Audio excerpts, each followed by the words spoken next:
Je vais vous parler donc du Lean Venturing. Bon, ce qui est important, c'est le mot Lean. Le mot Venturing, c'est pour dire de manière générique l'idée de créer des entreprises. La nuance est néanmoins importante parce que si je dis entrepreneuriat, vous pensez tout de suite start-up. Or, il faut savoir que ce n'est pas seulement les start-up qui nous intéressent. Il y a plein de manières d'abord de faire l'entrepreneuriat par soi-même, par exemple de faire de la reprise, et on n'est plus en start-up. Et puis, on peut aussi faire l'entrepreneuriat en entreprise. Donc, dans ce cas-là, bon, j'aimerais bien courir ça d'un terme générique, Lean Venturing. Alors, la question initiale que je mets au tableau quand il y aura un tableau, c'est une bête question. Qu'est-ce que l'entrepreneuriat ? Et effectivement, il y a un débat actuellement assez actif, en particulier au niveau académique, sur la nature de l'entrepreneuriat. C'est un débat parce que beaucoup de gens, dans le grand public et ailleurs, ont tendance à avoir une vue qu'un certain nombre d'experts vont considérer comme beaucoup trop simpliste ou même carrément toxique dans l'entrepreneuriat, toxique quand elle est mal utilisée. Donc je vais aujourd'hui vous présenter une vue entre guillemets plus moderne. Ça ne veut pas dire que l'ancienne est mauvaise, ça veut dire qu'il faut connaître les deux et savoir dans quel cas appliquer la première, dans quel cas appliquer la deuxième, ou appliquer les deux, mais en connaissant chacune, la force de chacune. Qu'est-ce qu'on visualise ? Quand on pense entrepreneuriat, on va visuellement voir déjà un modèle par phase. C'est-à-dire qu'on va se dire, j'ai décidé d'être entrepreneur, et après, j'ai une idée, et après, je valide mon idée, et après, je fais un business plan, et après, je fais une market study, etc. C'est ce que je vais appeler le modèle par phase. Alors, ce modèle par phase est très, très pratique, parce que tout le monde le comprend, et donc tout le monde pense qu'il est bon. La réalité, c'est qu'en fait, il n'est pas vraiment bon, en fait. Il est juste bon parce qu'il est pratique à mémoriser et pratique à enseigner et pratique à saucissonner, etc. Dans la pratique, la plupart des bons entrepreneurs ne travaillent pas du tout par phase. Okay, que ce soit l'innovation en entrepreneuriat, on ne travaille pas par phase. Même la première phase qui serait « je veux être entrepreneur » n'est pas une phase correctement délimitée. C'est-à-dire que souvent, les gens rentrent dans l'entrepreneuriat sans le savoir, ou ils sont rentrés dans l'entrepreneuriat, mais ils ne sont pas vraiment rentrés. Donc on voit bien déjà juste sur cette petite phase qu'il y a quand même pas mal d'hésitation à avoir sur le modèle par phase. Alors, autre artefact que je pourrais vous montrer, mais vous le visualisez bien parce que vous le connaissez tous, c'est Excel, donc avec des tableaux de chiffres. Donc on fait des tableaux de chiffres, des projections. Donc ça, c'est le modèle classique. Et puis le frère dans le crime de Excel, c'est PowerPoint. Donc des slides PowerPoint, parce qu'effectivement, l'entrepreneuriat, dans l'esprit de beaucoup de gens, c'est je passe par PowerPoint parce que je dois expliquer au monde ce que je vais faire et puis je dois lever des fonds. Donc ça, c'est les artefacts classiques de l'entrepreneuriat. Ce que j'appelle artefacts classiques, c'est ceux tels qu'ils sont compris dans le grand public aujourd'hui. En fait, si on réfléchit bien à ces modèles, on se rend compte que ce modèle, en fait, ne correspond plus à la vision contemporaine de la réalité de l'entrepreneuriat quand il est fait par des vrais entrepreneurs. Et donc, l'ancien modèle, c'est un modèle où on fait là tout ce que je viens de vous décrire, c'est-à-dire un plan, des slides, etc. Pourquoi on fait ça ? Parce qu'on essaie de prédire le futur. Parce que je dirais que dans cette approche-là, on pense que c'est la seule bonne manière de contrôler le futur, c'est de le prédire.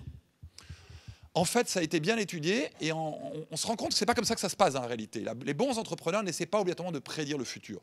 Ils font le futur et la nuance est importante. C'est-à-dire qu'ils font un certain nombre de choses qui vont amener l'émergence d'un phénomène, par exemple la sortie d'un produit, l'acceptation par les clients, mais sans obligatoirement l'avoir prédit. La prédiction est un exercice marrant qui séduit tout le monde, on aime tous prédire, mais dans le fond, ce n'est pas comme ça que la plupart des grands succès ont lieu. Et là, quand je dis ça, je parle de Facebook, Microsoft. Ces boîtes-là n'ont absolument pas été prédites. Je ne vous raconte pas ça pour le plaisir de parler. Ah oui, je vous raconte ça parce que c'est comme ça que ça s'est passé pour ces entreprises. Donc, on va avoir l'opposition entre un modèle traditionnel et un modèle moderne. Le modèle traditionnel, effectivement, il tend à produire une chose qui est le business plan. Et tout va tourner autour de cette idée. Je passe beaucoup de temps à faire un business plan, je valide le business plan, je parle du business plan. Je dirais que le modèle du business plan, c'est un modèle que j'associerais beaucoup au milieu du XXe siècle. Donc, c'est déjà il y a longtemps. Et en contraste de ce modèle, je vais vous présenter une des perspectives modernes, il y en a plusieurs, je vous mentionne les trois. La première des trois, c'est l'effectuation. L'effectuation, je vais vous la résumer dans quelques secondes, mais l'effectuation, en gros, ça nous explique comment pensent les entrepreneurs. C'est une théorie scientifique sur la manière dont pensent les entrepreneurs. La deuxième perspective intéressante sur l'entrepreneuriat, qui est très moderne, l'effectuation date de 2001, le papier de recherche. Les premiers papiers sont sortis dans le public en 2005. Donc on parle de choses dont, littéralement, quand je suis arrivé à l'ESSEC en 2008, ce n'était pas enseigné dans l'immense majorité des écoles dans le monde. Aujourd'hui, moi et un certain nombre de mes collègues, nous enseignons l'effectuation systématiquement. Ça date d'il y a moins de 10 ans. La deuxième perspective, c'est le Lean. Donc le Lean, je vais vous en parler aujourd'hui. Et le Lean, c'est quelque chose qui est assez connu.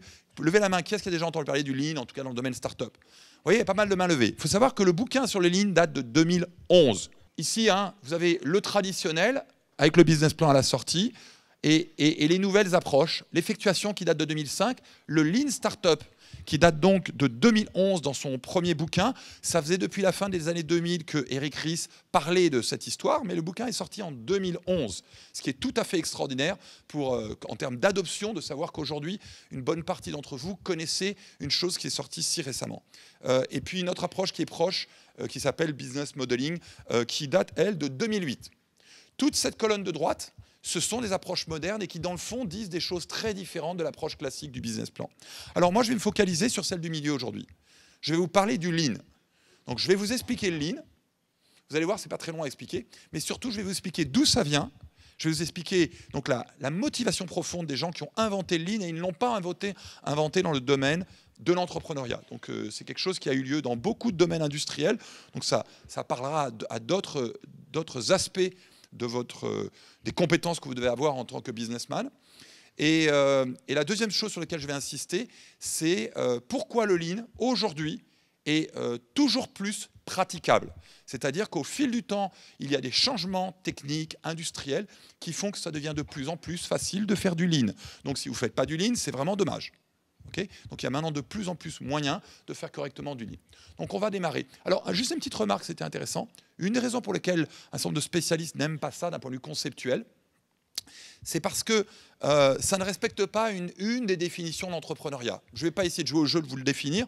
Je vais prendre une des définitions d'un vieux professeur de Harvard Business School qui s'appelle Howard Stevenson, qui avait écrit des papiers dans les années 80 dans la Harvard Business Review. Donc, il paraît de la vieille école, mais en fait, il est tellement de la vieille école qu'en fait, il connaît les entrepreneurs et il avait une définition qui était très, très juste. Et d'ailleurs, elle était tellement juste qu'elle est contradictoire avec le business plan. Regardez-la bien. Elle dit, l'entrepreneuriat, c'est la poursuite d'opportunités quand on ne contrôle pas les ressources. Alors bon, vous dites, c'est compliqué cette phrase, la poursuite des opportunités quand je ne contrôle pas les ressources, c'est quoi cette histoire? Je vais vous expliquer clairement ce que ça veut dire. Ça veut dire que si vous passez 6 mois de votre vie à essayer de faire un business plan pour avoir 2 millions, et en vous disant, quand j'ai 2 millions, mon truc est réglé, vous êtes en train de tricher vis-à-vis de Howard Stevenson. Parce que Howard Stevenson, il considère que le vrai entrepreneuriat, c'est quand vous n'avez pas la chose sur la table. Donc dire, voilà, je vais aller sur la Lune, donnez-moi 1 milliard, et après je vais embaucher des ingénieurs, c'est à côté de la plaque du point de vue de cette définition. Du point de vue de Howard Stevenson, ça devient intéressant quand vous ne contrôlez pas les ressources, vous n'avez pas les moyens de faire le marketing, de faire la production, et vous commencez à bricoler. Encore une fois, demander un gros chèque est souvent vraiment un pis-aller. Bon, un pis-aller qui est dans un certain nombre de cas justifié, mais qui est malheureusement trop souvent compris comme étant seulement l'entrepreneuriat, alors que ça ne l'est pas du tout. Alors allons-y. Avant de démarrer la présentation sur le Lean, je vais vous faire quand même juste vous donner une idée de ce que c'est l'effectuation. Et la raison pour laquelle je vous donne ce que c'est l'effectuation, ça fait drôle, c'est mieux quand je parle comme ça ? Je ne sais pas s'ils ne m'entendent pas au fond. La raison pour laquelle je vais vous expliquer ce qu'est l'effectuation, c'est parce que l'effectuation est une théorie sur la manière dont les bons entrepreneurs, les entrepreneurs expérimentés pensent. Et je veux que vous regardiez, parce que là, c'est comme si on rentrait dans leur cerveau, et que vous remarquiez que justement, waouh, c'est pas du tout comme vous imaginiez les choses. Et ça va nous éclairer de pourquoi en fait il faut faire du Lean, parce que vous, en faisant du Lean, vous avez une bonne chance de vous rapprocher de cette logique-là. Donc on fait un petit tour à l'intérieur du cerveau pendant juste une slide. Comment il pense, vous allez voir. C'est présenté de manière assez usuelle, avec des petits principes, avec des noms de principes. Le premier principe, Burn in the End Principle, une sorte de tiens, un tien vaut mieux que deux, tu l'auras. Ça dit, vous devez démarrer avec qui vous êtes, qui vous connaissez, qui vous connaît. Vous ne démarrez pas avec une idée. Ça paraît étrange. Ça veut dire que vous ne rentrez pas dans le domaine de la chaussure si vous n'avez pas une bonne raison d'être dans le domaine de la chaussure. Il faut que ça vous parle. Il faut que votre grand-mère ait vendu des chaussures, vous l'ayez aidé à vendre des chaussures. Il faut que vous soyez un designer, vous avez fait des projets de chaussures dans une école de design. Il faut que vous ayez passé 1 an à Taïwan dans une famille et le chef de famille avait une usine de chaussures. Ça, c'est les choses qui font que vous avez un rapport avec la chaussure. Et sur cette base de ce rapport, vous allez pouvoir trouver des opportunités. Les gens qui se pointent dans mes cours, après avoir suivi tout mon cours, et qui me disent « Professeur, je vais faire de la chaussure, et à cette question-là, ils ne savent pas répondre », je sais que je ne vais pas avoir un bon résultat. Okay. Donc les vrais entrepreneurs partent de ce qu'ils ont. Et vous voyez que c'est cohérent avec la définition de Stevenson. Deuxième principe, le principe de la perte acceptable. Les bons entrepreneurs ne font pas obligatoirement de levée de fonds. Je ne dis pas que ça n'existe pas, on sait que ça existe, ce n'est pas la question. Je veux dire que, en fait, un bon entrepreneur, il met sur la table ce qu'il a. Souvent, ça va être quelques milliers d'euros. Ça va surtout être votre temps. Vous allez mettre 6 mois de votre vie. C'est vraiment ça, en fait, la vraie valeur. Vous mettez ça sur la table et après, vous oubliez. Après, vous bossez. Vous ne passez pas 6 mois à justifier de l'argent et vous essayez d'avoir un plan sur retour sur investissement. C'est en général une perte de temps. Donc vous mettez sur la table. Alors le bon cas, c'est de mettre 0, hein, c'est le plus simple. C'est plus simple parce que de toute façon, la plupart d'entre nous, on n'a pas grand-chose. Ce que j'appelle 0, hein, pour ce qui nous concerne, ça va être quelques milliers d'euros. Mettez quelques milliers d'euros, ça vous permet de faire des protos. Voilà, vous faites vos protos et vous ne pensez plus à lever de fonds, si possible, jusqu'à la fin des temps. Vraiment. Troisième principe, le principe du patchwork fou. Alors, patchwork en anglais, ça se dit plutôt quilt. Crazy quilt principle. Ça dit que, en fait, votre start-up, elle doit être comme un groupe de maîtresses de maison qui se réunissent l'après-midi dans le Middle West quand leurs enfants sont à l'école et elles amènent des petits bouts de tissu et elles cousent un patchwork ensemble. Elles amènent chacun leur petit truc et ensemble, elles font des choses et elles ont décidé de jouer ensemble. Les bonnes équipes entrepreneuriales, c'est une équipe où les gens se sont rassemblés parce qu'ils avaient envie de jouer ensemble. Et si on passait plus de temps sur cette théorie, on regarderait que ça s'applique non seulement aux gens qui peuvent être dans votre équipe, mais en fait, ça s'applique aussi à vos clients, ça s'applique aussi à vos fournisseurs. Plus vous êtes en symbiose, dans une logique de les gens veulent jouer avec moi, on construit ça ensemble, plus vous avez de chances de réussir. Donc c'est toxique de me dire je suis seul face à PowerPoint, puis je reçois 2 millions par mon VC. Puis maintenant, je peux, comme un cow-boy, acheter les gens sur le marché. Ça, c'est toxique par rapport à la réalité du vrai process humain de construction d'une entreprise. Quatrième principe, le principe de la limonade. Ça veut dire que life gave you lemons and you made lemonade. La blague dans cette phrase, c'est que lemon en anglais, ça veut dire que c'est un produit, c'est un mauvais produit. C'est quand vous achetez une voiture d'occasion, elle est plombée. Donc la phrase anglo-américaine dit life gave you lemon, c'est-à-dire mince, je me suis fait fourguer un mauvais truc. And you made lemonade. Partez des petits trucs que vous avez. Mince, le client ne voulait pas mon produit, mais le client dit ça. Attends 2 secondes. Qu'est-ce que dit le client déjà? Qu'est-ce qu'il veut dans le produit? Ça n'intéresse pas le logiciel, mais il voudrait le service. Ça n'intéresse pas le service, mais il voudrait la logistique. Qu'est-ce qu'il veut déjà le client? Eh ben, peut-être qu'il faut qu'on fasse ça. Life gave you lemon, you made lemonade. Donc vous devez accepter la surprise et surtout par pitié, ne croyez pas ce qu'il y a dans votre business plan. Il n'y a jamais aucun business plan qui n'a jamais marché. Okay. Dernier point, pilot in the plane principle, c'est-à-dire c'est celui qui fait. Hein.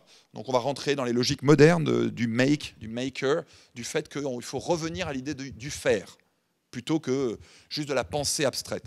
Donc on a là comme idée que c'est vraiment vous, avec ce que vous connaissez, avec qui vous connaissez, avec des gens qui sont venus avec vous parce que l'aventure les intéresse autant que vous allez faire des choses. Et c'est de ce faire itératif avec les autres que peut sortir une opportunité que vous ne pouvez pas imaginer au démarrage. Ça, c'est ce qui a été prouvé par une chercheuse indienne qui bosse aux États-Unis, qui s'appelle Sarah Saraswati. C'est la logique profonde des grands entrepreneurs. Okay. Alors, maintenant qu'on sait comment pensent les grands entrepreneurs, comment vous allez agir là-dessus? Comment vous pouvez vous rapprocher de ce mode de pensée? Donc, il faut faire des choses. Et pour ça, on va utiliser donc une deuxième perspective, c'est la perspective du Lean. Le Lean, ce n'est pas une théorie sur ce que font les gens, c'est plutôt un protocole, une manière d'aborder l'entrepreneuriat. Et cette manière, donc, elle a été inventée formalisée par un monsieur qui s'appelle Eric Ries en 2011. Alors voilà ce que ça dit. Vous allez voir, ce n'est pas très compliqué. Hein. Lean Startup, ça recommande de faire des prototypages rapides. Pourquoi? Parce que vous voulez tester le marché. Et vous voulez surtout tester vos hypothèses de marché. C'est-à-dire que vous avez une idée que bon, le marché, peut-être, le marché va réagir comme ça, le client voudrait ci, le client voudrait ça. On va appeler ça des hypothèses. Remarquez bien que dans cette phrase, avec précaution, on n'a pas dit que c'était ce que disaient nos études. Vous pouvez très bien ne même pas avoir d'études. Steve Jobs a toujours dit, jamais je vais faire une étude pour l'iPhone. Pourquoi je ne fais pas une étude sur l'iPhone? Parce que qu'est-ce que vous voulez que le client vous réponde sur l'iPhone? Il n'a aucune idée de ce que c'est. pouvez faire autant d'études que vous voulez. Pendant 20 ans, les études ont dit noir, blanc, et pendant 20 ans, les études étaient fausses. C'est-à-dire qu'il y avait des gens qui disaient oui, je le veux, mais enfin bon, dans le fond, ils ne le voulaient pas. Et puis à un moment où lui voulait aller en grand public, le grand public aurait probablement dit oh, je ne comprends pas très bien. Et pourtant, il fallait le lui imposer et trouver la manière du fait que ce produit sorte de l'eau, là, précisément, au milieu des années 2000. Donc c'est juste des hypothèses, et votre but, c'est d'aller rapidement au test, le plus tôt possible au test. Pourquoi? Parce que donc vous voulez avoir du feedback. Et donc l'idée c'est d'évoluer. Parce qu'il y a une grande similarité entre cette approche et l'approche de l'effectuation. Parce que quand vous allez faire votre premier test, bien sûr, ça ne va pas marcher. Évidemment. Et vous allez recommencer. Et vous allez recommencer. Ça va parce que c'est rapide. Hein, c'est des prototypes rapides. Vous pouvez faire autant d'itérations qu'il faut. Si vous avez organisé correctement votre rapport au monde. C'est-à-dire que si vous avez une équipe, vous savez faire, vous êtes capable d'aller voir le client. Si vous faites ça, vous pouvez passer 6 mois à avoir beaucoup de prototypes. Ou vous avez le choix d'être enfermé dans votre chambre à faire du PowerPoint. Moi, je vous recommande celle-là. C'est aussi ce que recommande Eric Ries. Alors, les concepts importants, petit peu de vocabulaire, le MVP, Minimum Viable Product, MVP. Remarquez bien ce que veut dire cet acronyme. Hein. Donc, c'est le mot le plus courant. C'est quoi ton MVP? Est-ce que tu as un MVP à me proposer? Il y a des cours aux États-Unis d'entrepreneuriat où, en fait, on fait exclusivement travailler les gens directement sur un MVP. Ils n'ont pas le droit, à la fin du cours, de venir avec des slides. Vous venez avec un proto, vous n'avez pas de proto, dehors. Okay. Donc le MVP, c'est minimum. Un point intéressant dans cette phrase, minimum, ça veut dire que vous ne me sortez pas des idées ou des protos ou des descriptions où vous avez 25 features. Si un produit d'un marché, en général, c'est pour 2-3 features. Déjà, c'est beaucoup, 2-3. Donc, par exemple, je prends cet objet, hein, j'utilise beaucoup cet objet dans mes présentations. Souvent, il y a beaucoup de boutons là-dessus. Franchement, le jour où vous testez cet objet, il n'y a vraiment qu'un seul bouton, un seul, franchement. Avance, avance. À la rigueur, recule, recule. Même le laser, c'est peut-être une option. Et puis l'autre bouton qui permet de faire je ne sais pas quoi, tous les profs, ils ont toujours la trouille parce que ça fait faire des drôles de choses à l'écran. 1 ou 2 boutons. Hein, vous ne mettez pas une liste à la Prévert. Deuxième point, viable. C'est un produit, c'est-à-dire qu'il marche. Donc, viable product, il fonctionne.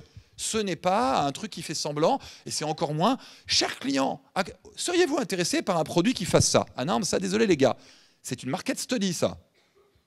Là, ce que je veux, c'est que vous produisiez des protos que vous donnez au client sans rien dire, en disant, tiens, ça permet de faire ça, tiens, client, joue avec. Dis-moi ce que tu en penses, client. Et puis, le client va peut-être dire, non, ça ne m'intéresse pas. Eh bien, vous retournez dans votre labo avec votre ingénieur, et vous essayez de réfléchir à pourquoi ça ne lui a pas plu. Bien sûr, vous l'avez écouté. Hein. Donc, ce n'est pas une étude. Deuxième point important de vocabulaire, il y a le mot pivot, qui est un mot très, très courant de nos jours dans le monde des affaires. Pivoter, hein, en Silicon Valley, moi je suis allé à des conférences où l'organisateur de la conférence demandait à ce qu'on n'emploie pas le pivot pendant une demi-heure pour se reposer, tellement les gens employaient le mot pivot. Je ne rigole pas, ceci est une anecdote réelle. En Silicon Valley, les gens disent, est-ce que l'on peut ne pas employer le mot pivot pendant une demi-heure? Pourquoi ils font que du pivot? Parce qu'ils savent très bien qu'on lance un premier produit, ça ne marche pas, je pivote. Je pivote. Je pivote. Je pivote. OK? Ça, c'est le pivot. Vous passez votre temps à pivoter. Vous codez le plus rapidement possible quelque chose, vous allez au résultat, vous recommencez. Cette itération est votre grande compétence. Voilà. Alors, on pourrait dire c'est fini, vous voyez, c'est réglé en 10 minutes, à quart d'heure, hein, c'est bon pour les organisateurs, je les ai formés au lean, tout va bien. Mais je ne vais pas vous lâcher là-dessus parce qu'effectivement, une fois que je vous l'ai raconté, vous pourriez dire, bon, ok, c'est bien, j'ai entendu, mais bon, il est temps que je retourne à mon business plan. Hein? Donc, je vais essayer de vous motiver un peu plus en vous expliquant, d'où ça vient, pourquoi ces trucs-là ont été inventés, c'était en fait qu'il y a une lourde histoire industrielle qui fait qu'on a inventé ces méthodes. 2, pourquoi c'est vraiment praticable de nos jours. Et c'est ça le gros de cette présentation. Alors, d'où ça vient? En fait, à l'origine, le lean vient du domaine industriel. C'est-à-dire qu'on avait dans l'industrie de grand-papa, donc là vous voyez l'image, vous reconnaissez Charlie Chaplin dans les temps modernes. Ça c'est l'industrie de grand-papa, c'est-à-dire c'est l'industrie du début du XXe siècle, c'est le règne de Monsieur Taylor. Taylor invente une méthode de production industrielle qui permet d'optimiser. C'est beaucoup mieux que l'artisanat. Bravo Monsieur Taylor. Excellent, excellent travail. Et pendant des décennies, la productivité a explosé parce que cette méthode est efficace. On ne va pas la critiquer. Le petit problème, c'est que comme toute méthode, elle atteint ses limites. Et à un moment, au milieu du XXe siècle, autour des années 50-60, il se passe quelque chose où on commence à sentir les limites de ce système taylorien. On le savait déjà, mais remarquez d'ailleurs que là, dès les années 30, il y avait une critique sociale, mais ça, c'est une autre question. Alors la critique, elle venait d'où? C'est qu'à force de vouloir optimiser, il y avait quand même plein d'inconvénients dans le système. Je veux que vous en soyez absolument convaincus. Les inconvénients sont massifs dans un système taylorien. Alors les inconvénients, ils étaient résumés dès le début par M. Ford. Qu'est-ce que M. Ford avait dit sur la couleur de ses voitures? C'était quoi la phrase complète? Ils peuvent choisir, mes clients peuvent choisir n'importe quelle couleur, du moment que c'est noir. C'est intéressant de voir que c'était ça la phrase complète. Parce que dès le début, ils savaient qu'il y avait une petite arnaque vis-à-vis des clients, quoi, hein, parce qu'ils les forcent à prendre que du noir. Ils le savaient, hein, parce que c'est vraiment une arnaque. Et pourquoi ils faisaient ça? Pourquoi, d'après vous, la voiture était seulement noire?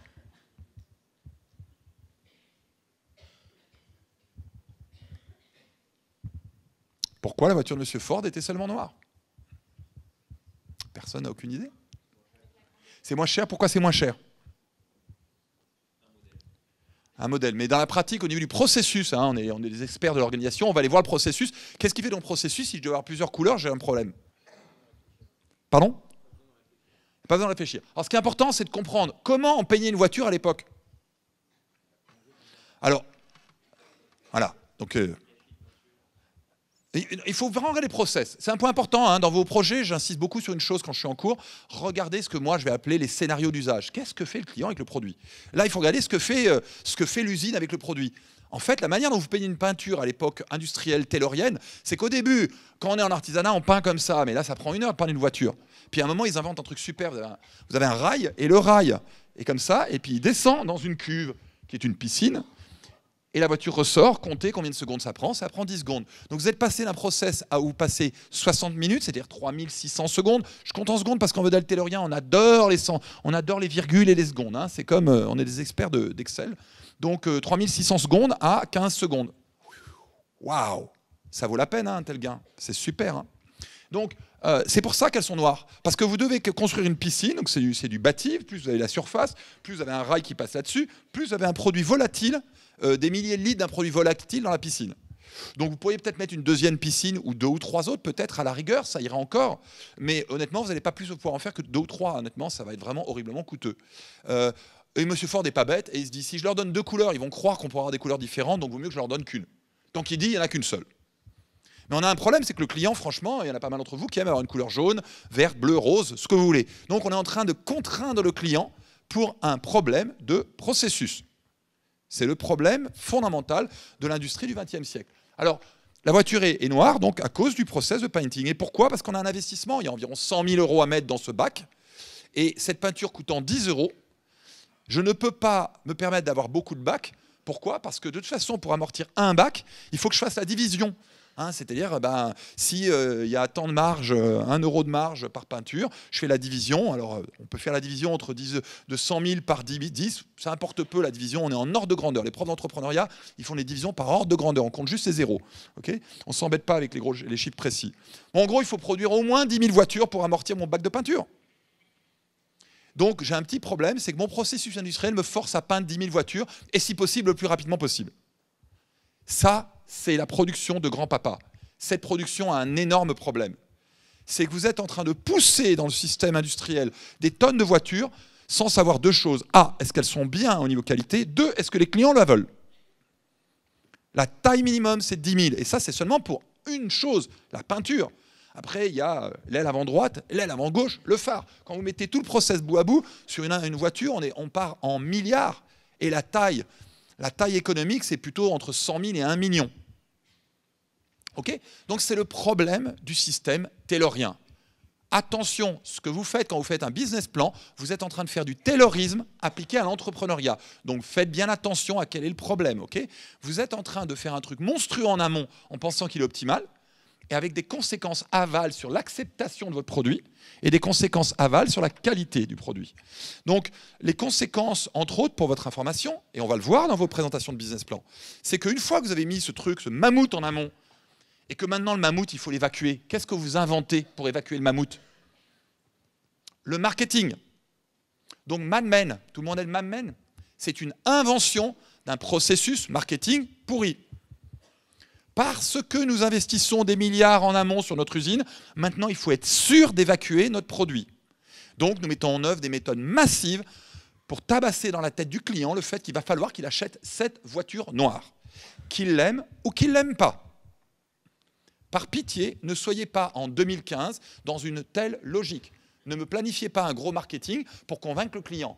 En 2015, quand vous êtes jeune dans cette salle, j'ose espérer que vous comprenez que votre client, votre produit, soit il est bon, et le client, d'un certain côté, il va se passer une sorte de spirale où vous allez être aspiré, soit il n'est pas bon. Je ne dis pas qu'on ne va pas faire du tout de marketing pour accompagner cela. Mais par pitié, ne soyez pas tellurien. Ne supposez pas que vous allez résoudre vos problèmes à la Mad Men. Venture capitaliste, donne-moi 5 millions histoire que je noie le marché et qu'il n'ait pas le choix. C'est pas cool. C'est pas cool et en plus ça marche pas bien et la plupart des VC ne se font pas avoir. Donc on invente le lean. Le lean c'est quoi? C'est de dire ça suffit ça. On est prêt à payer un peu plus cher mais avoir quelque chose ce qu'on va appeler en flux tendu, des petites boucles où on est capable de faire des toutes petites tailles de lot pour qu'au moins s'il y a de la mauvaise qualité, on n'a pas bousillé 10 000 voitures et si le client ne veut pas, on ajuste et on recommence. Donc c'est la révolution du ce qu'on appelle le système japonais, le système Toyota, où ils changent complètement le mode de production. Et en quelques décennies, les Japonais passent devant les Américains. Les Américains n'ont pas compris. C'est-à-dire qu'ils continuent à dire « mais non, mais c'est pas possible, il faut être optimal, il faut être optimal, il faut être optimal ». Et ils retournent à Excel. Et les Japonais disent « je me focalise sur comment je peux faire petit, agile, propre, petit, agile ». Donc je vous renvoie à un cours de système Toyota, le Kaizen, le Kanban, etc. C'est dans un autre cours qu'on discuterait de ça.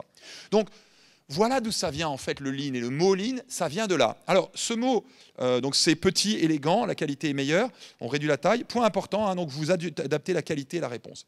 Alors ce mot est repris, ce concept est repris dans le domaine de l'IT. Il est repris sous un autre nom, ça s'appelle agile. Pourquoi? Parce que dans beaucoup de grandes boîtes, et encore aujourd'hui, un projet informatique, c'est un fournisseur extérieur qui vient, qui passe 6 mois à vous faire des spécifications, des specs. Ça vous fait une pile de papier comme ça, je parle pour une grosse boîte, hein. Puis si vous avez Capgemini, ils vont vous produire beaucoup de papier parce que c'est ça qui facture. Mince, je suis enregistré. Cette pile de papier, une fois que le client l'a tamponné, on code pendant 3 ans. Et au bout de 3 ans, on dit « dada !» Et souvent, dada, c'est la montagne qui a accouché de la souris, c'est-à-dire on connaît les problèmes de gros ERP qui arrivent dans les entreprises et là tous les acteurs de l'entreprise, depuis le PDG jusqu'à la secrétaire, disent « oh mon Dieu, c'est quoi ce truc-là? Ah oui, c'est le truc qu'on avait spécifié il y a 4 ans. Oh là là, est-ce qu'on peut changer ça ?» Et alors là, je ne vous dis pas, quand vous allez voir Capgemini, que vous leur dites « changez une ligne dans le truc ». Vous allez voir comment vous faites recevoir. Enfin, ils vous reçoivent toujours bien, ils vous disent juste que ça va coûter cher. Donc, nous avons un vrai problème dans ces gros systèmes IT parce qu'encore une fois, on est très taylorien. On veut optimiser, on fait un truc très bien conçu en amont, on passe des années dessus. Bien sûr, quand on le met dans le marché, il y a des problèmes de qualité, il y a des problèmes d'acceptation client. Donc, le système, les professionnels de l'IT ont fait une réflexion là-dessus et dans les années 80, font sortir quelque chose de l'eau qu'ils appellent agile.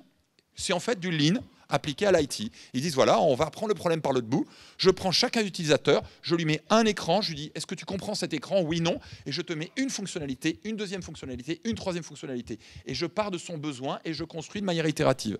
Alors c'est sûr qu'à chaque fois, je me dis c'est dommage, j'aurais pu probablement optimiser en essayant de le construire mieux à l'amont, mais ces gens-là disent mais non, non, si vous essayez de faire une grosse planification, on va de nouveau avoir les problèmes qu'on a eu avec le RP. Donc restons agiles, restons agiles, restons agiles. Alors, historiquement, ce qui se passe, c'est que Eric Ries, qui a écrit le bouquin sur le Lean Startup en 2008, en 2011, venait du mouvement agile. Donc lui avait toute sa vie combattu. C'est-à-dire dire à des gens qui disent « Ah, mais je voudrais faire des grosses specs », il a toute sa vie dit « Non, on va faire quelque chose beaucoup plus court ». C'est un informaticien, et qu'est-ce qu'il fait en 99? Il va en Silicon Valley. Silicon Valley, à cette époque-là, vous savez, c'est la grande fête, c'est la bulle Internet. Il arrive en Silicon Valley et il est choqué. Parce qu'il voit un truc, il dit « mais c'est pas possible, je croyais que ça n'existait plus un truc pareil ». Il voit des entrepreneurs qui passent 6 mois à faire des specs qu'ils appellent business plan, qui après passent 6 mois à essayer de les faire approuver, puis après qui passent 2 ans à coder le bébé, et puis tout à coup ils font « dada » et bien sûr ça ne marche pas. Il dit « mais je croyais que ça n'existait plus les trucs pareils ». C'est une blague, on est bien d'accord. Et les mecs disent non, non, non, non, c'est comme ça. Ah, mais tu peux pas ne pas faire de business plan, tu comprends. Non, non, mais lui il dit, mais franchement, vraiment, vous rigolez là, vous me faites marcher. Et les disent non, non, c'est comme ça. Alors ce qu'il fait, Eric Ries, il est assez rusé, il dit pas de problème. Et donc il se met à monter des boîtes à sa méthode. Donc c'est quelqu'un qui a eu 3 succès d'affilée entre 99 et 2008. Et en 2008, comme il l'avait fait plusieurs fois et qu'il avait écrit un certain nombre de blogs, il commence à être connu en Silicon Valley, en particulier par un prof qui s'appelle Steve Blank. Et Steve Blank l'incite, lui dit, écoute, tu sais, tu devrais écrire ton truc, tu devrais nous expliquer pourquoi toi tu vois les choses comme ça. Et voilà, et quelque part entre 2008 et 2011, je ne suis pas sûr absolument des dates, il écrit ce bouquin. Et en 2011, ce bouquin, quand il sort, immédiatement, il est capturé parce que la Silicon Valley était prête. Elle comprenait bien qu'en fait, il y avait un problème, quelque chose de corrompu dans le système. Et donc, tout de suite, ce mouvement Lean décolle. Donc Eric Ries, c'est quelqu'un qui a pratiqué le Lean, qui l'a montré au monde, qui l'a sorti et qui a eu tout de suite une immense acceptation par rapport à cette manière d'importer dans la construction des entreprises ce que l'on savait dans la construction des automobiles ou la construction des systèmes d'information. Alors, donc maintenant on va discuter de pourquoi. Donc ça c'est l'origine du Lean. Donc je veux que vous compreniez que ce choix que vous devez faire quand vous serez des managers ou des leaders ou des entrepreneurs, c'est un choix classique. C'est une sorte de yin et yang du management, de me dire est-ce que j'essaie de me creuser la tête ou est-ce que j'essaie de mettre quelque chose de plus tendu. Je ne dis pas que c'est toujours plus facile de le faire en plus tendu, okay, mais c'est votre choix. Et vous savez d'où il vient et que c'est un vieux problème. Alors, pour vous faciliter la tâche, je vais maintenant vous expliquer pourquoi ça serait vraiment dommage de ne pas faire de plus en plus Lean. C'est-à-dire qu'il y a beaucoup de choses qui ont changé dans notre environnement depuis, vous allez voir, au moins une quinzaine d'années, qui font que le Lean est de plus en plus praticable. Dit d'une autre manière, c'est de plus en plus inexcusable de pondre des mammouths, de passer 2 ans dans la cave et de venir faire des dadas. Parce que dans beaucoup de cas, vous pouvez faire des choses beaucoup plus Lean. Dans la pratique, vous mélangerez les 2 gestes, évidemment. D'accord ? Mais on peut de plus en plus faire le Lean. Alors, parlons donc. En premier point, on va parler des drivers de l'adoption du Lean. Et donc, le premier point, ça va être les outils. Alors, dans les outils, on a la révolution Internet.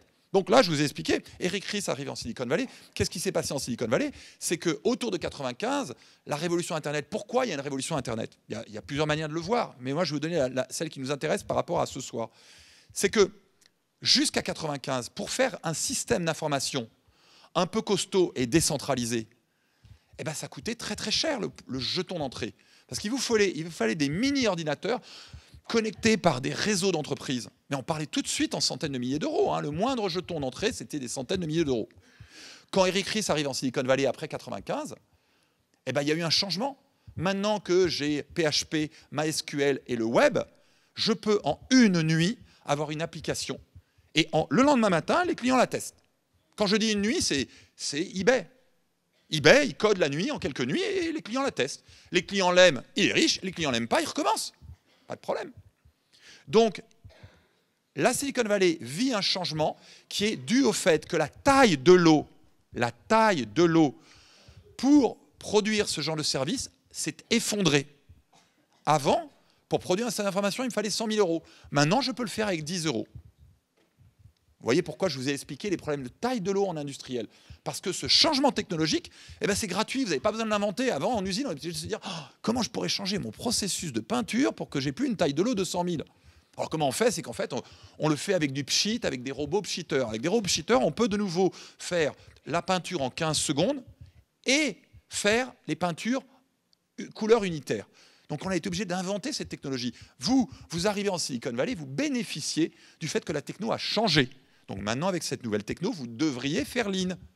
Enfin, pour peu que vous sachiez programmer ou pour peu que vous ayez des amis qui savent programmer. Donc c'est le premier point. Alors, un point important, quand vous avez ce changement qui a lieu automatiquement et tout le monde en profite, on va observer ce que je prends le terme qui vient de la biologie, une explosion cambrienne. Vous vous souvenez peut-être de vos cours de biologie. Dans vos cours de biologie, on explique qu'au début, il y avait la Terre, puis après, il n'y avait rien du tout, et puis après, il y avait des petites choses, puis après, il y avait des petites algues, puis après, il y avait des petits... Et puis, à un moment, quand je regarde dans les couches géologiques, tout à coup, wow, qu'est-ce que c'est que ces animaux? Il y a plein d'animaux étranges, vraiment beaucoup, d'un seul coup. On ne sait pas trop d'où ils viennent, mais juste là, à ce moment-là, pas avant, pas après. On appelle ça l'explosion. Un de ces événements est appelé ce qu'on appelle l'explosion cambrienne. En Silicon Valley, en 95, on a une explosion cambrienne. C'est-à-dire qu'on a plein de drôles de boîtes qui sortent de terre, plein vont mourir Et ce qui n'est pas du tout étonnant. C'est-à-dire quand vous regardez la tête de ces fossiles, il y en a plein qui sont morts, c'est tout à fait logique. Et probablement parce qu'on a eu un changement technologique qui permet une explosion de créativité. Donc ces changements techno vont avoir un impact sur la dose, le volume, l'intensité entrepreneuriale, y compris avec beaucoup de morts, mais ça c'est la vie, c'est pas du tout gênant. Donc en termes d'outils, nous avons donc une première couche d'outils qui sont l'IT. Dans les années 90, l'IT change, vous avez une explosion cambrienne. Vous n'étiez, la plupart d'entre vous étaient trop jeunes pour l'avoir vécu, mais c'était plutôt sympathique comme explosion, et ça continue d'ailleurs, hein. Alors, le truc, c'est que ça, c'est juste ce que j'appelle la logique. La logique, c'est les programmes. Donc ça a changé dans les années 90. Mais par contre, regardez cet objet. Il a un programme dedans, hein, il a été programmé. Mais bon, il fait des choses, regardez. Il contrôle un laser, hein, c'est cool ça, hein. Et puis, il y a un humain qui appuie sur un bouton, donc la logique c'est que j'ai appuyé. Or ça, je vais appeler ça, moi, dans notre discussion, je vais appeler ça la robotique. C'est-à-dire de dire, bon ok, mais les objets ne sont pas tous comme ça, des objets de l'esprit, sur un écran. Beaucoup d'objets, ils sont dans le monde réel, ils interagissent avec le monde réel. Et ça, il n'y a pas PHP, MySQL, hein. Parce qu'effectivement, jusqu'à assez récemment, pour faire de la robotique, même problème. Vous deviez avoir des outils propriétaires, des plateformes logicielles qui avaient des grosses licences, des plateformes hardware dont le jeton minimal était extrêmement cher, qui était grosse et lourde. La robotique était quelque chose sur lequel le jeton d'entrée était très élevé, donc la taille de lot était énorme, donc on faisait des business plans, blablabla. Et ceci a changé récemment, très récemment. Donc depuis 2005, on a un groupe d'Italiens qui ont décidé qu'il fallait faire de l'open source dans la robotique. C'est le projet Arduino. Ils ont dit, pourquoi diable on a PHP, MySQL, Apache dans le logiciel et je n'ai pas l'équivalent dans le hardware? Et ils se sont attaqués au problème. Donc je standardise une petite carte, je standardise la couche logicielle, je standardise les fournisseurs, je standardise tout, et tout est open source. Donc ça veut dire que dès que moi, personne X, a écrit le driver pour le laser, tout le monde peut l'utiliser. Et on a donc quoi? Une explosion cambrienne. L'une des raisons pour lesquelles chaque Noël, on a des quadcoptères de plus en plus sophistiqués en vente à la FNAC, c'est parce que depuis 5 ans environ, c'est incroyable comment c'est simple de faire de la robotique. Et si on fait en programme, c'est tout. Il y a à peine besoin, pour aujourd'hui faire la programmatique, vous n'avez pas besoin de faire un business plan. Vous achetez une planche Arduino et vous commencez. C'est ça qui mène à l'explosion cambrienne. C'est ce changement technologique. Allez, dernier point. Chaque objet, vous voyez cet objet, il est joli, il doit tenir dans la main, il a une forme. Alors avant les formes, si je voulais faire un proto, cette forme-là, je pouvais la faire en bois. Okay, en bois, je vais déjà m'amuser pour la faire. À unité 1, ça va aller, mais dès que je dois en faire 10, je commence à souffrir. Et si je dois faire une série de protos, de 100 protos, pour le tester en réel par rapport à toute une école, je suis mort. Ça, c'était avant. Qu'est-ce qu'il y a eu comme changement technologique ? Quel changement technologique a-t-il eu récemment qui fait que sur cette dernière fonction qui est la forme, l'emballage, la physicalité de l'objet, les choses ont changé fondamentalement et donc on peut maintenant faire pour 10 € ce qu'on ne pouvait pas faire avant pour 100 000 €? L'imprimante 3D. Okay, il faut savoir que ce petit objet, vous voyez ce petit objet qui est l'arrière de mon clicker, vous voyez ce petit objet en plastique? Dans un process manufacturing classique, vous savez combien il faut le minimum pour le produire? Un outil de presse-compression thermoplastique pour faire cet objet coûte plusieurs milliers d'euros. Comme la pièce elle-même coûte quelques centimes, boum, taille de l'eau. Avec l'imprimante 3D, c'est fini. Je peux faire une série 1, de 10, de 100, probablement jusqu'à 1000. Si j'arrive à 10 000, je peux revenir en tellurien. Donc attention, je ne vous dis pas de ne pas faire tellurien. Quand vous aurez 10 000 commandes, vous repassez en tellurien. Mais là, vous savez que vous avez 10 000 commandes. Vous n'avez pas besoin d'aller faire la danse du ventre auprès d'un VC en disant « Mon produit, tout le monde va l'aimer, tout le monde va l'aimer, je te promets, VC. » Ce que j'essaie de vous expliquer, c'est d'arrêter la danse du ventre. Je vous demande de vous mettre à produire des produits. Okay, quand le produit se vend à 10 000, on se remet à faire du tellurien parce que là, l'effet d'échelle peut le justifier. Donc, on a donc le changement sur la troisième aspect d'un objet qui est sa forme. Et je vous montre ici un cas qui est intéressant, juste pour que vous compreniez bien la profondeur de ce qui se passe. Là, c'est un objet qui est en 3D. Vous savez ce que c'est? C'est une œuvre d'art à la Frac d'Orléans en 2008. C'était des coptères qui déposaient des petites briques. Et il y avait plein de gens qui regardaient ça en buvant du champagne. En fait, ce qu'ils sont en train de faire là, vous savez ce que c'est qu'ils sont en train de faire réellement? Ils sont en train de construire un hôpital de campagne pour les campagnes en Afghanistan. Mais bon, comme c'est la frappe d'Orléans, on va dire que c'est une œuvre d'art. C'est-à-dire que dans le futur, vous larguez par avion une palette avec des briques ou du matériel de construction, vous larguez les parachutistes qui ont un quadcoptère dans leur dos, les mecs se posent, ils mettent le fusil, ils sortent le quadcoptère, ils disent vas-y, construis. Et le quadcoptère prend les choses qu'il y a dans la palette, poum, poum, tchoum. Le soldat attend, au bout d'une demi-heure, il a un hôpital de campagne. Juste pour vous dire, l'imprimante 3D, c'est pas juste le petit modèle que vous avez vu là qui fait avec du plastique, hein, c'est n'importe quoi. Il y a plein de manières de faire l'imprimante 3D. Donc on va faire l'imprimante 3D sur les produits génétiques, des produits biologiques, on va faire l'imprimante 3D avec de la nourriture, on va faire de l'imprimante 3D en construction. De même, là, vous n'avez pas vraiment besoin de faire de levée de fonds pour faire de nouvelles constructions. Parce que vous pouvez très bien dire, moi je fais un premier bâtiment en béton coulé par une imprimante 3D, j'ai les vidéos sur Internet si vous voulez, en Chine ils le font, bah, votre première maison coulée, elle vous prend vraiment très très peu d'argent. Et vous pouvez la tester. Voilà. Donc c'est la première couche de changement technologique. C'est les outils. La logique, la robotique, la forme. Deuxième, on a le changement dans les écosystèmes. Pourquoi on a besoin de parler d'écosystème? Parce que construire une entreprise, c'est beaucoup de fonctions en même temps. Et souvent, certaines fonctions vont déclencher des coûts fixes. Votre but, c'est d'aller contre le coût fixe. Qui dit gros coût de fixe, dit levée de fonds, dit 6 mois avec mon pote PowerPoint dans un sous-sol. Ça, c'est pas bon. Donc, il faut éliminer tout cas. Vous allez devoir passer 6 mois pour justifier une dépense en coût fixe.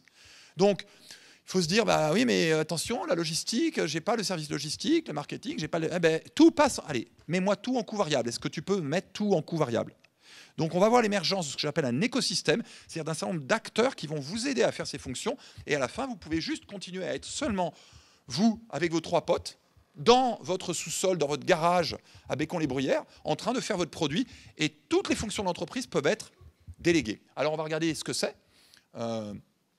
Donc, l'un des outils sur lequel je veux porter votre attention, c'est tous les sites de crowdfunding. Donc, vous connaissez tous ce crowdfunding, oui? Il y en a qui ne le connaissent pas du tout? Levez la main s'il y en a qui ne connaissent pas du tout, c'est pas gênant. Donc, tout le monde connaît crowdfunding. Donc, en français, KissKissBankBank, Indiegogo, ce genre de choses. Alors, j'insiste sur une chose. Le crowdfunding, c'est souvent vu comme étant quelque chose qui vous permet de régler le problème du financement. Alors, vous avez bien compris que dans mon discours, que le problème du financement, dans le fond, je trouve que ce n'est pas obligatoirement un problème très intéressant. Bon, enfin bon, si en l'occurrence, ça vous règle le problème du financement, pourquoi pas? Mais comprenez bien une chose, que Kickstarter, c'est incroyable, pas pour le financement. Pourquoi c'est incroyable?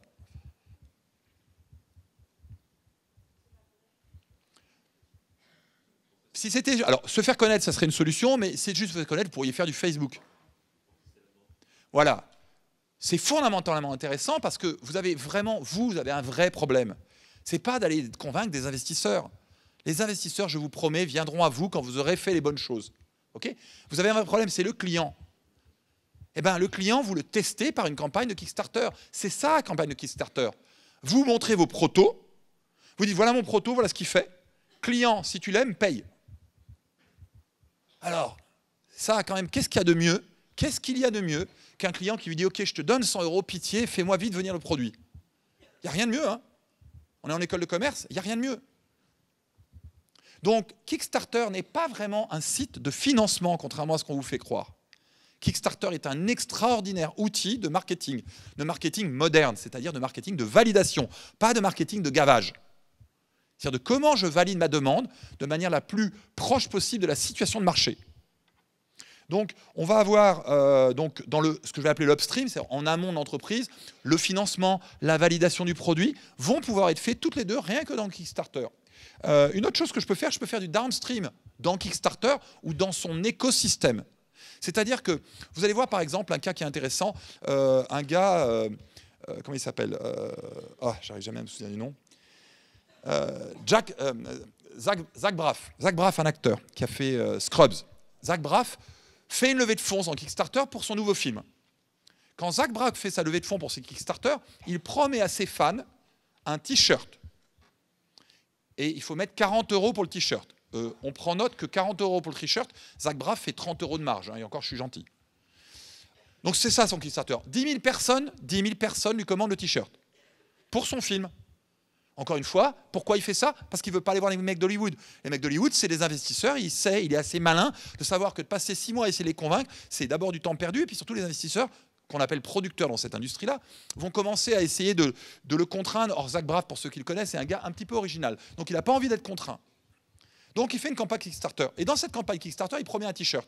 Petit problème, 10 000 t-shirts. Ben, vous allez passer pas mal de nuits à les envoyer. Et encore faut-il avoir envie et être un peu organisé. Donc, Zach Braff a un problème et il plante sa campagne Kickstarter. Elle se retourne contre lui. Pourquoi? Parce qu'à ce moment-là, Zach Braff ne prend pas note qu'il ne sait pas envoyer 10 000 t-shirts.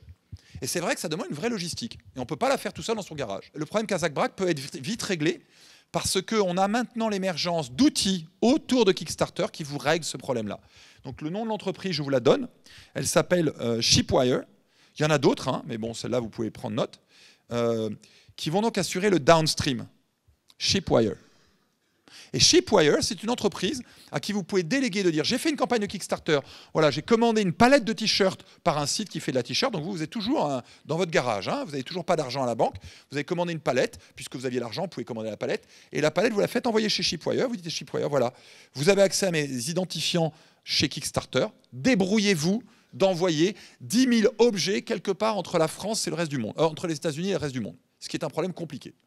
Donc on voit bien là l'émergence maintenant d'un total écosystème qui me permet pratiquement par la seule firme de faire les grandes fonctions d'entreprise, c'est-à-dire levée de fonds, marketing, logistique aval, et le marketing étant fait au milieu, bien sûr, naturellement, tout ça à coût d'investissement zéro, seulement en coût variable et seulement quand le client a demandé le produit.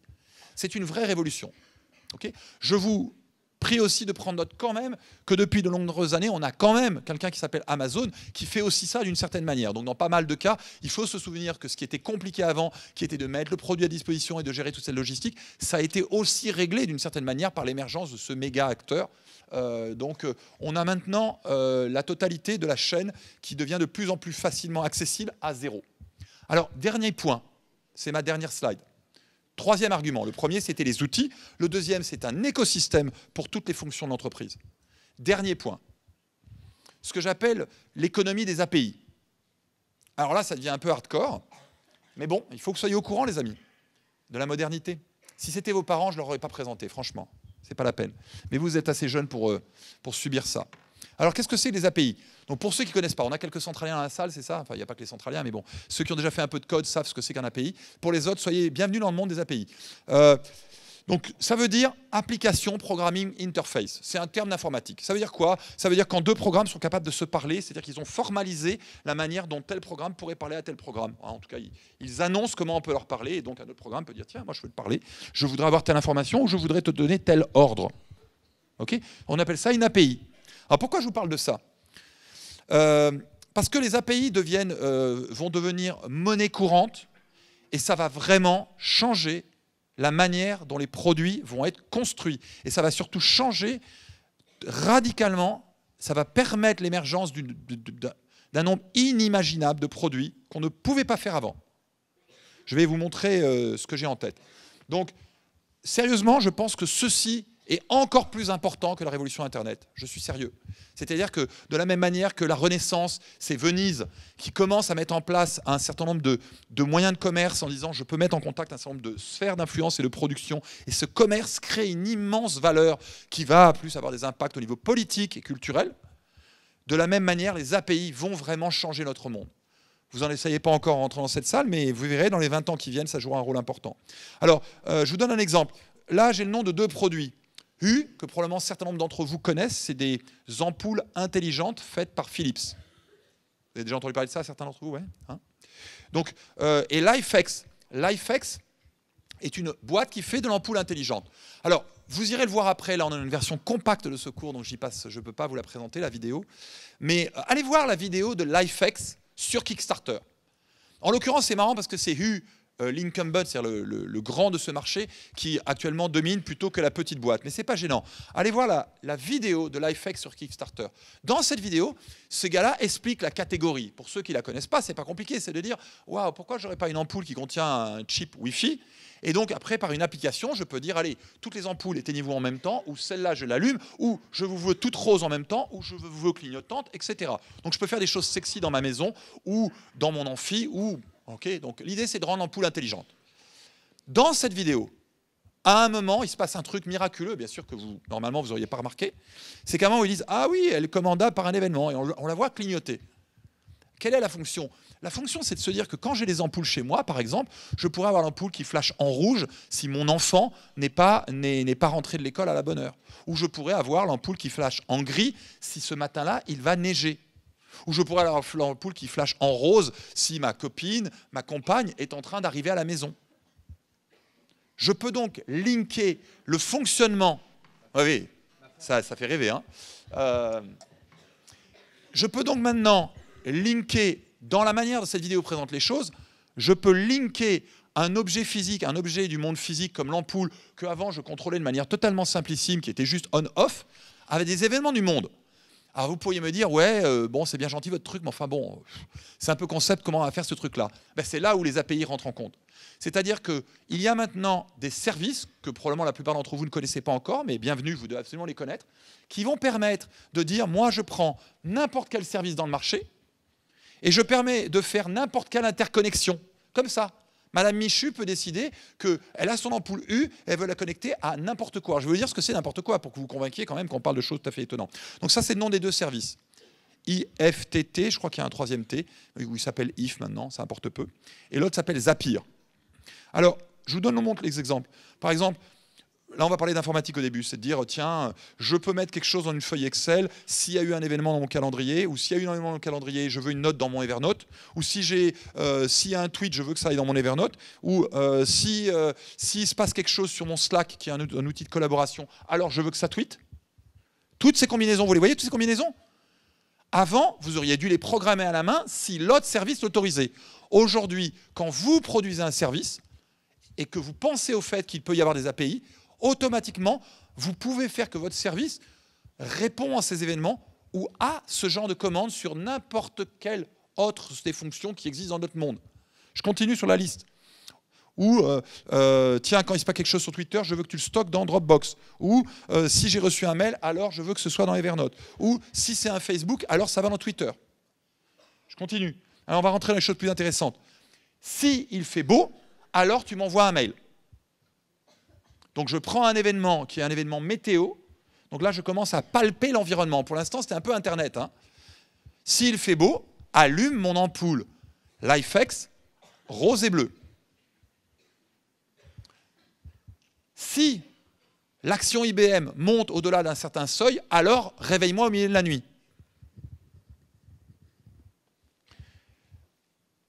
Nest. Google a acheté Nest pour 1 milliard. Pourquoi, d'après vous, ils ont acheté Nest pour 1 milliard? Nest, tout le monde connaît, c'est une sorte de thermostat. Un petit thermostat, 1 milliard. Parce que maintenant, quand les gens ont des Nest chez eux, ça veut dire que vous pouvez avoir n'importe quelle information de savoir s'il se passe quelque chose chez vous, s'il fait chaud et s'il fait humide. Rien que ça. Et ça, vous pouvez le croiser avec Evernote, avec Twitter, avec Slack, avec ce que vous voulez.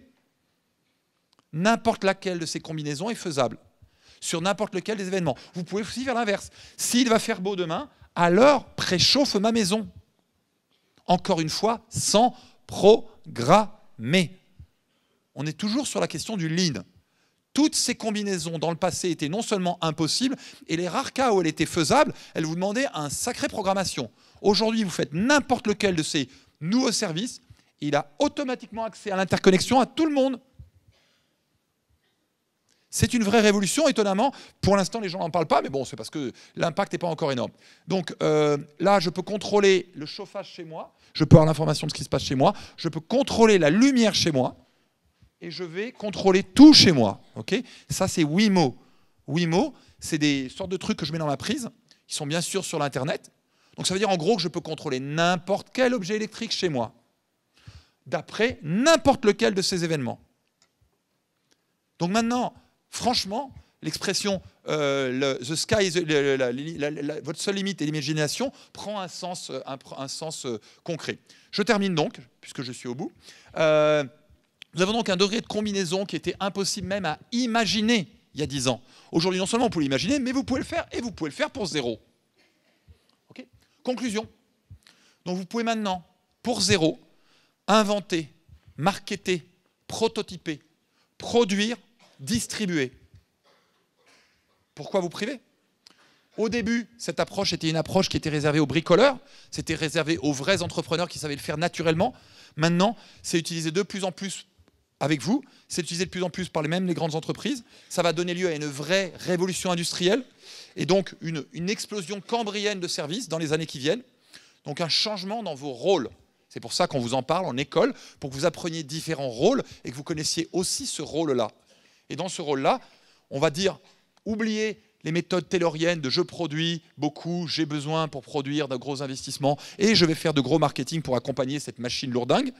Et plutôt, soyez plus proche de manière lean, j'utilise les bons outils, les bons écosystèmes et les bons API pour pouvoir inventer à peu près n'importe quoi sans même avoir besoin de faire de levée de fonds. Bonne chance à tous dans tous vos projets.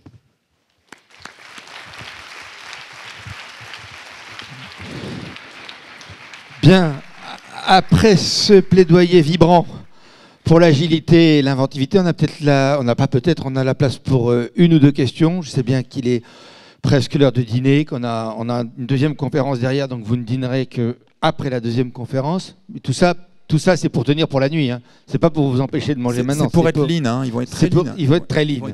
Et quand je dis vous, nous mangerons, hein, parce que nous sommes tous dans le même bateau, rassurez-vous. Oui, allez-y. Oui, vous avez beaucoup parlé de l'innovation en termes de produits. Et comment se positionne le Lean dans l'innovation en termes de services? Très bonne question.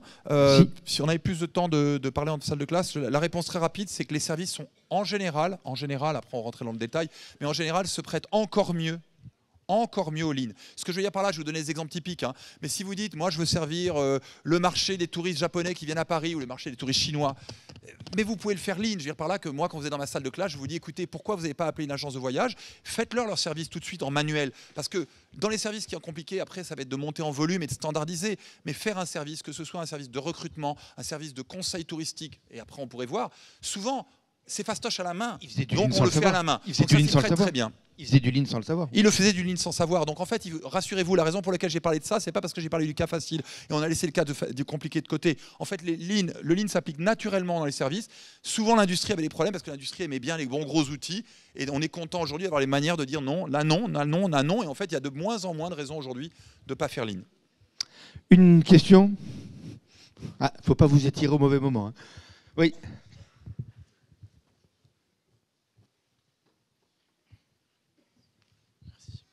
Bonsoir.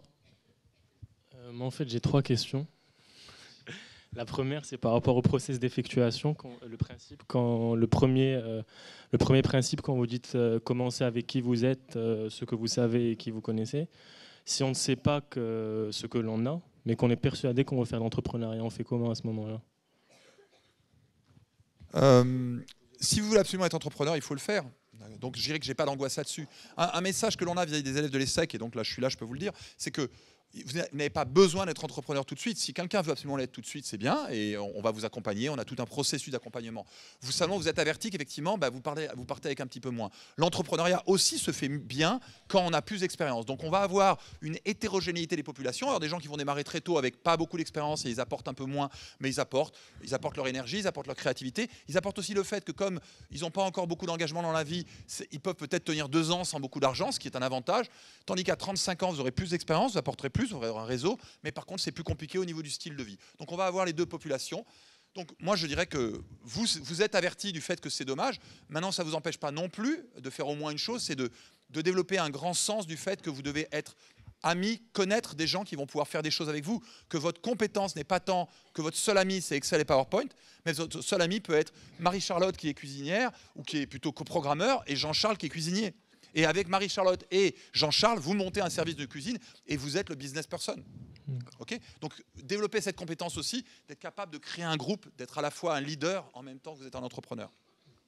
La deuxième, c'est, si j'ai bien compris, vous opposez le lean au business model classique, à l'utilisation qu'en font les entrepreneurs.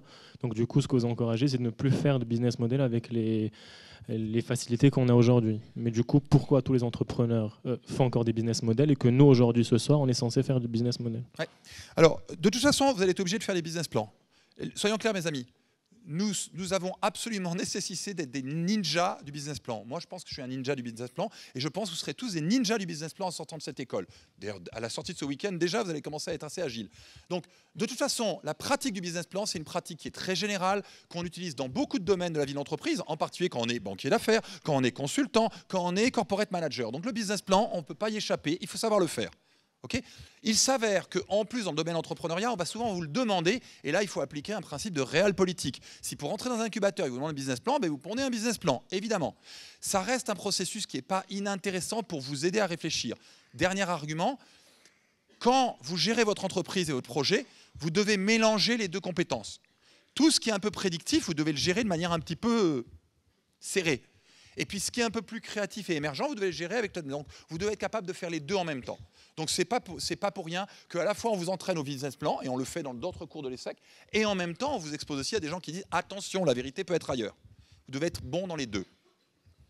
Et la dernière, ça concerne les API. En fait, comment se fait le lien entre les différents programmes ou logiciels ? Alors là, c'est pas compliqué, hein. Chacun de ces services, s'il vous plaît, chacun de ces services ont des API, et IFTT et Zapier se sont pris la peine d'aller se plugger dans ces API et de présenter à l'utilisateur, donc vous irez voir vous-même ce soir sur Zapier et IFTT, de le présenter de manière très très simple. Vous pouvez dire, moi je voudrais c'est Evernote, il vous dit, ok, c'est quoi ton nom? Ah ben si tu as ton nom, voilà l'action que tu peux faire. Et eux s'occupent de s'adresser à travers l'API, l'interface programmatique. C'est eux qui s'occupent de dire d'envoyer l'info à Evernote et de la prendre et la mettre ailleurs. Donc vous êtes Monsieur Michu, vous avez juste à le dire en termes simples.